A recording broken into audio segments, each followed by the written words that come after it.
दोस्तों, आज मैं आपको एक ऐसी घटना बताने जा रहा हूँ जो मेरे एक दोस्त की बहन के साथ घटी हुई है। जैसा मेरे दोस्त ने मुझे बताया वैसा ही आपको मैं बताने की कोशिश करने जा रहा हूँ। तो मेरा एक दोस्त है रजत। वो बहुत ही खुशमुख और मजाकिया है और उसकी एक बहन है साक्षी, जो उससे छोटी है। उसकी किसी लीजा नाम की लड़की के साथ दोस्ती थी।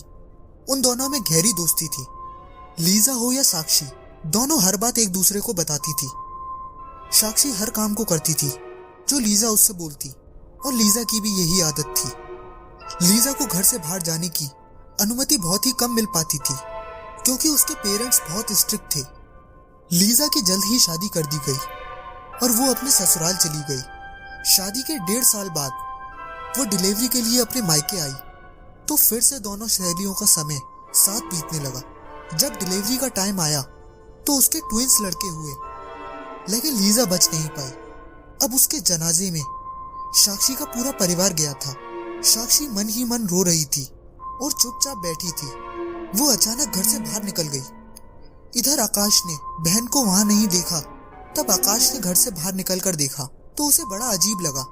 साक्षी अनजान राहों पर किसी से बात कर रही थी और साथ ही खिलखिलाकर हंस रही थी। तभी आकाश ने साक्षी को आवाज देकर पास बुलाया और पूछा, साक्षी तू किससे बात कर रही थी? तब साक्षी ने बताया, भैया ये सब तो फालतू में ही रो रहे हैं, जबकि लीजा तो वहां खड़ी है। आकाश ने कहा, तू पागल है क्या? तूने लीजा को खुद वहां देखा है तो वो यहाँ कैसे हो सकती है? तभी उसने अपनी उंगली से इशारा किया, पर आकाश को कुछ भी दिखाई नहीं दिया। अब दिन बीतने लगे। रोज साक्षी अकेले में, कभी छत पे तो कभी बालकनी में, किसी न किसी से बात करती हुई नजर आ जाती थी। अचानक ही साक्षी बीमार पड़ गई।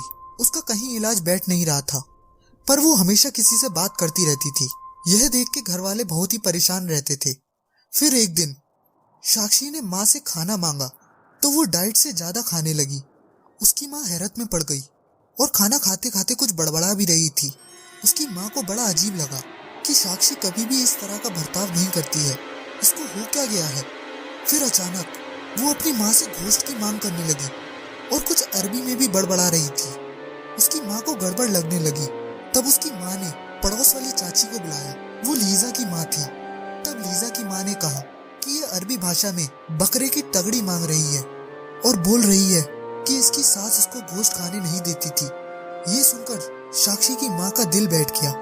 तभी लीजा की माँ ने कहा कि मैं एक मज़र पे जाती हूँ, वहाँ एक बाबा है, वो सभी तरीके का इलाज जानते हैं, उनको मैं बुलाकर लाती हूँ। जब वो फकीर बाबा आए तो वो देखते ही सारा माजरा समझ गए। उन्होंने बताया कि साक्षी उन्हीं की बेटी लीजा से बात करती है। अच्छा हुआ तुमने मुझे समय रहते बुला लिया, नहीं तो ये लड़की सुबह तक नहीं बच पाती। वो इसे रात में ही अपने साथ ले जाती और ये धीरे धीरे उन दोनों बच्चों को भी अपने साथ ले जाएगी जिनको उसने जन्म दिया है। आप फिक्र मत कीजिए, मैं इसके लिए एक तावीज बना दूंगा। जब तक आप अपने घर में लोबन का धूप अगरबत्ती करो, बाकी मैं सब देख लूंगा। तो दोस्तों, इस तरह आकाश की सिस्टर के साथ हादसा होते होते बच गया। तो आज के लिए बस इतना ही। अगर आपको हमारी वीडियो पसंद आई हो तो लाइक करें, कमेंट करें और सब्सक्राइब करना ना भूलें। तब तक के लिए शुक्रिया।